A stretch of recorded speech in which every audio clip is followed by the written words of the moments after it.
Hello दोस्तों, welcome to my YouTube channel. तो आप सभी का बहुत बहुत स्वागत है। सभी के लिए जय हिंद।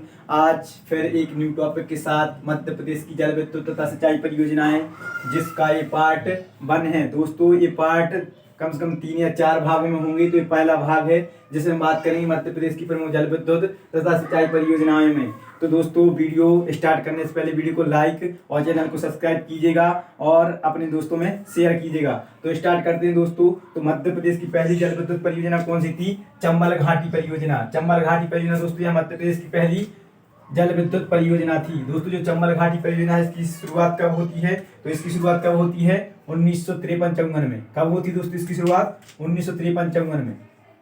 तो मध्य प्रदेश की पहली जल विद्युत परियोजना कौन सी है दोस्तों? चंबल घाटी परियोजना है। और यह कौन सी नदी पर है दोस्तों? तो चंबल नदी पर है।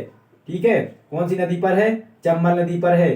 क्वेश्चन पूछा जाएगा कि मध्य प्रदेश की पहली जल विद्युत परियोजना कौन सी नदी पर निर्मित की गई थी? तो चंबल नदी पर निर्मित की गई थी। कब की गई थी? 1953-54 में शुरू की गई थी। और किस नाम से की गई थी? तो चंबल घाटी परियोजना के नाम से की गई थी। दोस्तों, यह मध्य प्रदेश की प्रथम जल विद्युत परियोजना है। और यह किन किन राज्यों की परियोजना है? तो यह मध्य प्रदेश और राजस्थान की संयुक्त परियोजना है। तो ये आप याद रखोगे। किन किन राज्यों की संयुक्त परियोजना है? तो मध्य प्रदेश और राजस्थान की संयुक्त परियोजना है।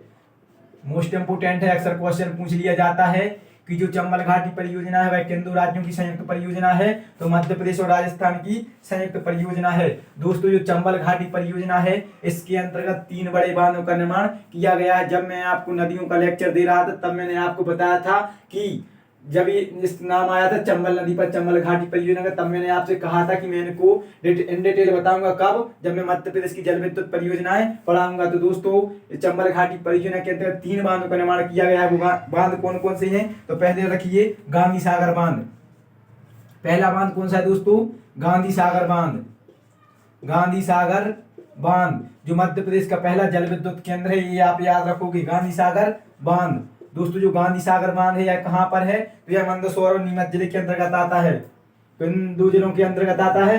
मंदसौर और नीमच जिले के अंतर्गत आता है। ठीक है, वैसे कहा जाए तो यह भानपुरा तहसील में कहाँ पर? मंदसौर में है, लेकिन यह 2 जिलों के अंतर्गत आता है। कौन कौन से? मंदसौर और नीमच जिले के अंतर्गत। बात आती है दोस्तों कि इसकी स्थापना कब हुई थी? तो इसकी स्थापना होती है 1960 में। ये आप याद रखोगे। गांधी सागर बांध की स्थापना कब होती है दोस्तों? 1960 में होती है। ठीक है, और यह मध्य प्रदेश का प्रथम जल विद्युत केंद्र है। तो ये आप याद रखोगे। मध्य प्रदेश की पहली जल विद्युत परियोजना तो चंबल घाटी परियोजना। और चंबल घाटी परियोजना के अंतर्गत 3 बांधों का निर्माण किया गया है, जिसमें मध्य प्रदेश का पहला जल विद्युत केंद्र कौन सा है? गांधी सागर बांध है, जो कहां पर? मंदसौर और नीमच में है, जिसकी स्थापना कब? 1960 में हुई थी। दोस्तों, बात की जाए कि इसकी विद्युत उत्पादन क्षमता की, तो एमपीपीएससी में अक्सर फेवरेट रहता है कि वो डाटा पूछते हैं इनकी विद्युत उत्पादन क्षमता से। तो दोस्तों, जो गांधी सागर बांध है, इसकी विद्युत उत्पादन क्षमता कितनी है? तो 115 मेगावाट। कितनी है? 115 मेगावाट। याद रखिएगा, जो गांधी सागर बांध है उसकी विद्युत उत्पादन क्षमता कितनी है? 115 मेगावाट है।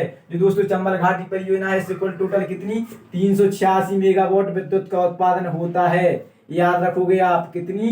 386 मेगावाट विद्युत का उत्पादन होता है। गांधी सागर बांध के बाद में लिखिए दूसरा जवाहर सागर बांध। दूसरा कौन सा है दोस्तों? जवाहर सागर बांध। जवाहर सागर बांध। तो दोस्तों, जो जवाहर सागर बांध है यह कहां पर है? तो यह कहां पर है दोस्तों? जवाहर सागर बांध कोटा राजस्थान में है। कहां पर है? कोटा राजस्थान में। कोटा राजस्थान में। नदी का तो आपको पता ही बेटा, नदी कौन सी है? नदी है चंबल नदी, क्योंकि आप पढ़ ही रहे हो। चंबल घाटी परियोजना जो कौन सी नदी पर है? चंबल नदी पर है। तो जवाहर सागर बांध वह कहां पर है? कोटा राजस्थान में। ठीक है, और बात की जाए कि इसकी विद्युत उत्पादन क्षमता कितनी है? तो 99 मेगावाट। कितनी दोस्तों इसकी विद्युत उत्पादन क्षमता? 99 मेगावाट। तो ये भी आप याद रखोगे, विद्युत उत्पादन क्षमता मोस्ट इंपोर्टेंट है। जवाहर सागर बांध से कितनी विद्युत का उत्पादन होता है? Only 99 megawatt. इसके बाद में तीसरा बांध राणा प्रताप सागर बांध। तीसरा बांध कौन सा है दोस्तों? राणा प्रताप सागर बांध। राणा प्रताप सागर बांध। राणा प्रताप सागर बांध कहां पर है दोस्तों? तो यह चित्तौड़ राजस्थान में है।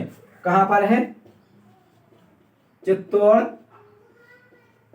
चित्तौड़ राजस्थान में है। ठीक है, ये आप याद रखोगे। और दोस्तों, इससे कितनी विद्युत का उत्पादन होता है? तो 172 मेगावाट।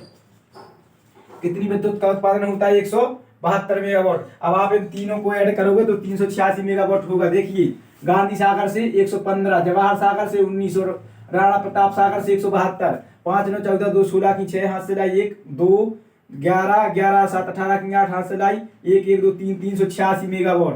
तो दोस्तों जो चंबल घाटी परियोजना है इससे कुल कितनी विद्युत का उत्पादन होता है 386, जिसमें से सर्वाधिक राणा प्रताप सागर बांध 172, उसके बाद में गांधी सागर बांध 115 और जवाहर सागर बांध 99 मेगावाट विद्युत का उत्पादन होता है। तो ऐसा आपको याद रखना है कि एक मैच हुआ कौन सी नदी पर, चंबल नदी पर, जिसमें 386 रन बने, जिसमें राणा प्रताप ने सबसे ज्यादा 172, उसके बाद में गांधी जी ने 115 और जो जवाहरलाल नेहरू तो भाई कितने पे आउट हो गए 99 पे, वह अपनी सेंचुरी नहीं कर पाए। अगर आप ऐसा याद रखोगे तो ये आपको बहुत ही आसानी से याद रहेंगे। इसके बाद चंबल घाटी परियोजना के बाद में नेक्स्ट करेंगे कौन सी, राजघाट परियोजना पर बात।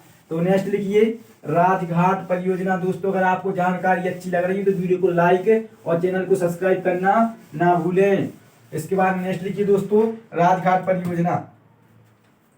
दूसरी कौन सी है, राजघाट परियोजना। पहला तो सीधा साधा क्वेश्चन पूछ लिया जाता है कौन सी नदी पर निर्मित है, और दूसरा क्वेश्चन कि कहां पर है। तो ये आपको याद रखना जो राजघाट परियोजना है दोस्तों, राजघाट परियोजना कौन सी नदी पर है, बेतवा नदी पर है। कौन सी नदी पर है, बेतवा नदी पर। कौन सी नदी पर है, बेतवा नदी पर। और कहां पर है दोस्तों, तो यह ललितपुर उत्तर प्रदेश में है। कहां पर है, ललितपुर उत्तर प्रदेश में है, ललितपुर उत्तर प्रदेश में। तो ये आपको याद रखना कि राजघाट परियोजना कौन सी नदी पर है, बेतवा नदी पर, और कहां पर है, ललितपुर उत्तर प्रदेश में है। दोस्तों जो राजघाट परियोजना है इसका अब नाम परिवर्तित हो गया है, तो यहाँ से भी क्वेश्चन पूछा जाता है, मोस्ट इंपोर्टेंट है परिवर्तित नाम। तो दोस्तों इसका परिवर्तित नाम क्या है, लक्ष्मीबाई सागर परियोजना। क्वेश्चन पूछ लिया जाता है लक्ष्मीबाई सागर परियोजना किस परियोजना का नाम है, तो राजघाट परियोजना को ही लक्ष्मीबाई सागर परियोजना के नाम से जानते हैं। याद रखोगे आप, लक्ष्मीबाई सागर परियोजना को किस नाम से जानते हैं, राजघाट परियोजना को, जो किस नदी पर है, बेतवा नदी पर है, और कहां पर है, ललितपुर उत्तर प्रदेश में है। दोस्तों बात की जाए कि जो राजघाट परियोजना है वह किन दो राज्यों की संयुक्त परियोजना है, तो यह मध्य प्रदेश और उत्तर प्रदेश की संयुक्त परियोजना है। ये आपको याद रखना है, किन दो राज्यों की संयुक्त परियोजना है, मध्य प्रदेश और उत्तर प्रदेश की संयुक्त परियोजना है। दोस्तों इसको माता टीला बांध परियोजना के नाम से भी जाना जाता है, क्योंकि 1958 में माता टीला बांध का निर्माण इसी पर किया गया था। कब किया गया था, 1958 में। 1958 में माता टीला बांध। तो माता टीला बांध का निर्माण कौन सी नदी पर किया गया है, बेतवा नदी पर किया गया है। और किस परियोजना के अंतर्गत किया गया है, तो राजघाट परियोजना के अंतर्गत किया गया है, जिसको लक्ष्मीबाई सागर परियोजना के नाम से भी जानते हैं। जो माता टीला बांध है उसका निर्माण कब किया गया था, 1958 में किया गया था। मोस्ट इंपोर्टेंट है दोस्तों जो यह परियोजना है कौन, राजघाट परियोजना। राजघाट परियोजना से कितने हेक्टेयर भूमि संचित होती है दोस्तों, तो 1.61 लाख हेक्टेयर भूमि।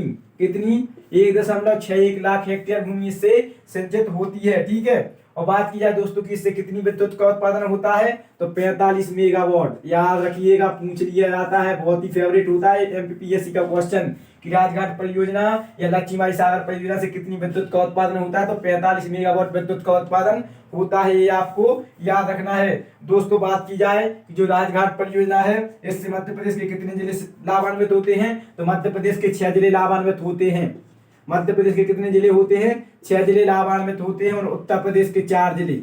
तो ये आपको याद रखना है कि मध्य प्रदेश के कितने जिले लाभान्वित होते हैं, 6 जिले लाभान्वित होते हैं। कौन सी परियोजना से, राजघाट परियोजना से। उत्तर प्रदेश से कितने जिले लाभान्वित होते हैं, 4 जिले लाभान्वित होते हैं। तो दोस्तों यहाँ पर मध्य प्रदेश की बात चल रही, तो मध्य प्रदेश के 6 जिले देख लेते हैं कौन कौन से हैं। तो देखिए ग्वालियर, वह 6 जिले कौन कौन से, तो ग्वालियर,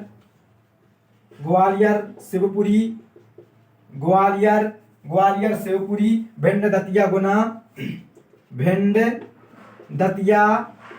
गुना और टीकमगढ़। ये 6 जिले हैं दोस्तों जो राजघाट परियोजना से लाभान्वित होते हैं। कौन कौन से, ग्वालियर, शिवपुरी, भिंड, दतिया, गुना या टीकमगढ़। तो ये आपको याद रखना है, अक्सर क्वेश्चन पूछ लिया जाता है कि राजघाट परियोजना से निम्नलिखित में से कौन सा जिला लाभान्वित होता है या निम्नलिखित में से कौन सा जिला लाभान्वित नहीं होता। तो आपको ये 6 के 6 जिले याद रखने की, ग्वालियर, शिवपुरी, भिंड, दतिया, गुना और टीकमगढ़, इतनी जिले लाभान्वित होती है कौन सी, राजघाट परियोजना से।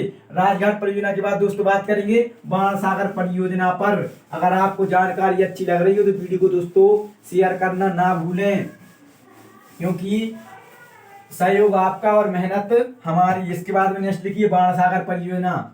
बाणसागर परियोजना, क्योंकि मैं हमेशा से कहता आया हूँ कि बीत जाएगा ये सफर दर्द की राहों का, बीत जाएगा ये सफर दर्द की राहों का, साथ मिलेगा जब खुशियों की बाहों का, बढ़ाते रहना कदम न रुकना कभी, क्योंकि रुतबा होगा एक दिन तेरे जैसे शहंशाहों का। तो दोस्तों रुकना नहीं है, ठीक है, निरंतर चलते रहना है। देखो दोस्तों, वो खरगोश और कछुआ वाली कहानी मात्र किताबों तक सीमित रही है, अब आपको खरगोशी बनना पड़ेगा, क्योंकि अगर आपको जिंदगी की लड़ाई जीतनी है, क्योंकि ये कंपटीशन का दौर है और यहाँ पर इतना कंपटीशन हो गया है कि आपका अंदर होना मतलब 4 लोगों का बाहर होना, तो आपको बहुत मेहनत करनी है। इसके बाद दोस्तों बाणसागर परियोजना, तो बाणसागर परियोजना कौन सी नदी पर है? सोन नदी पर है। मोस्ट इंपोर्टेंट नदी तो याद रखनी ही है आपको। कौन सी नदी पर है दोस्तों बाणसागर परियोजना? सोन नदी पर है। अक्सर क्वेश्चन पूछ लिया जाता है कि बाणसागर परियोजना कौन सी नदी पर है, तो सोन नदी पर है। बात की जाए दोस्तों, जो बाणसागर परियोजना है किन किन राज्यों की संयुक्त परियोजना है, तो यह 3 राज्यों की संयुक्त परियोजना। कौन कौन सी? उत्तर प्रदेश, मध्य प्रदेश और बिहार, 3 राज्यों की संयुक्त परियोजना है। तो ये आपको तीनों राज्य याद रखने, क्योंकि क्वेश्चन पूछ लिया जाता है कि जो बाणसागर परियोजना है उसके अंतर्गत निम्नलिखित में से कौन सा राज्य सम्मिलित नहीं है? उत्तर प्रदेश, मध्य प्रदेश, बिहार या छत्तीसगढ़। ठीक है, तो आपको अगर ये 3 राज्य याद रहे तो आपको आसानी से क्वेश्चन बन जाएगा। एक इससे भी अलग पूछ लेते हैं कि बाणसागर परियोजना के अंतर्गत निम्नलिखित में से कौन सा जिला सम्मिलित है, कौन सा राज्य सम्मिलित है, तो ये आपको तीनों राज्य याद रखने हैं। दोस्तों इस पर बाणसागर परियोजना के अंतर्गत एक बांध का निर्माण किया गया है। कब? 1978 में देवलोंद शहडोल में। तो ये भी इंपोर्टेंट है, देवलोंद शहडोल में एक बांध का निर्माण किया गया है। कौन सी परियोजना के अंतर्गत किया गया दोस्तों? बाणसागर परियोजना के अंतर्गत किया गया है। क्वेश्चन पूछा गया था, बहुत बार पूछा गया है कि जो बाणसागर परियोजना के अंतर्गत कौन से बांध का निर्माण किया गया है, तो 1978 में देवलोंद शहडोल में एक बांध का निर्माण किया गया है। दोस्तों बात की जाए कि जो बाणसागर परियोजना है इससे कितनी विद्युत का उत्पादन होता है, तो देखिए विद्युत उत्पादन क्षमता, विद्युत उत्पादन क्षमता, तो दोस्तों इसके कितनी विद्युत का उत्पादन होता है, तो 435 मेगावाट विद्युत का उत्पादन होता है। कितनी विद्युत उत्पादन करती है बाणसागर परियोजना, तो 435 मेगावाट विद्युत का उत्पादन होता है। किससे? बाणसागर परियोजना से। ठीक है दोस्तों, अगर बात की जाए कि इससे मध्य प्रदेश के कौन कौन से जिले लाभान्वित होते हैं, तो रीवा, सीधी, शहडोल, रीवा, सीधी, शहडोल और सतना, इससे 4 जिले लाभान्वित होते हैं। तो ये आपको याद रखने कौन कौन से? रीवा, सीधी, शहडोल और सतना बाणसागर परियोजना से लाभान्वित होने वाले जिले हैं। तो यहाँ से भी क्वेश्चन पूछ लिया जाता है कि बताइए कौन सा जिला बाणसागर परियोजना के अंतर्गत लाभान्वित होता है या लाभान्वित नहीं होता है। तो दोस्तों ये था आपका पार्ट 1, पार्ट 2, पार्ट 3 और पार्ट 4, 4 भागों में आपकी मध्य प्रदेश की प्रमुख जल विद्युत तथा सिंचाई परियोजनाएं कंप्लीट करवा दी जाएंगी। आई होप आप लोगों को जानकारी अच्छी लगी होगी। अगर आपको जानकारी अच्छी लगी तो वीडियो को लाइक और चैनल को सब्सक्राइब कीजिएगा। मिलते हैं नेक्स्ट वीडियो के साथ, तब तक आप सभी के लिए जय हिंद।